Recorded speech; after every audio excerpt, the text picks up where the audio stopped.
வணக்கம். ஆகாஷ்வாணி புதுச்சேரி செய்தி சுருக்கம் வாசிப்பவர் கிருஷ்ணமூர்த்தி ராமசுப்பிரமணியன். பஞ்சாபில் பத்தான்கோட், ஜலந்தர், அம்ரித்சர் மற்றும் பதிந்தா உள்ளிட்ட இடங்களை குறிவைத்து நேற்றிரவு பாகிஸ்தானால் நடத்தப்பட்ட பல்வேறு ட்ரோன் தாக்குதல்களை இந்திய ஆயுதப்படையினர் முறியடித்துள்ளனர். பஞ்சாப் மாநிலம் பாகிஸ்தானுடன் 553 கிலோமீட்டர் நீளமுள்ள எல்லைப் பகுதியை பகிர்ந்து கொள்வதால் மிகுந்த எச்சரிக்கையுடன் உள்ளது. பஞ்சாப் மாநில சுகாதாரத்துறை எந்தவித மருத்துவ அவசர நிலையையும் எதிர்கொள்ளும் விதத்தில் 24 மணி நேரமும் விழிப்புடன் உள்ளது. காவல்துறையைச் சேர்ந்த அனைவரின் விடுப்புகளும் ரத்து செய்யப்பட்டுள்ளன. பள்ளிகள், கல்லூரிகள் மற்றும் பல்கலைக்கழகங்களுக்கு விடுமுறை அறிவிக்கப்பட்டு அனைத்து தேர்வுகளும் ஒத்திவைக்கப்பட்டுள்ளன.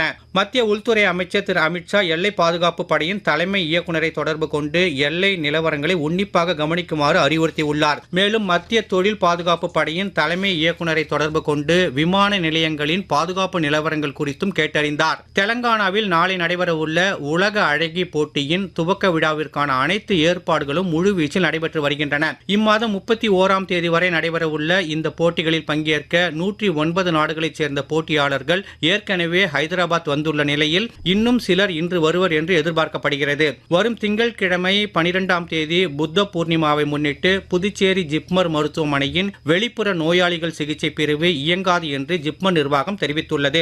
அன்றைய தினம் அவசர சிகிச்சை பிரிவு வழக்கம்போல் இயங்கும் என்றும் தெரிவிக்கப்பட்டுள்ளது. தமிழகம் மற்றும் புதுச்சேரி, காரைக்கால் பகுதிகளின் ஓரிரு இடங்களில் இன்று லேசானது முதல் மிதமான மழை பெய்யக்கூடும் என்று சென்னை மண்டல வானிலை ஆய்வு மையம் தெரிவித்துள்ளது.